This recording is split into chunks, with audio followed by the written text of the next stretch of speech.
ये बेटा इसकी एक बड़ी खूबसूरत गवाही है।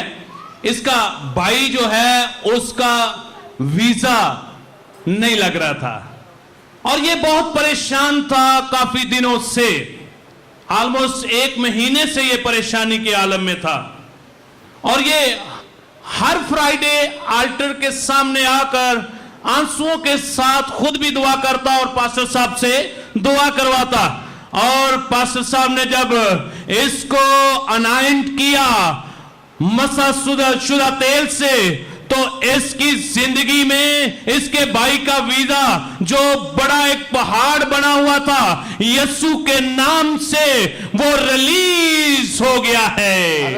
Hallelujah, hallelujah. Thank you, God bless you. खुदा आप सबको बरकत दे।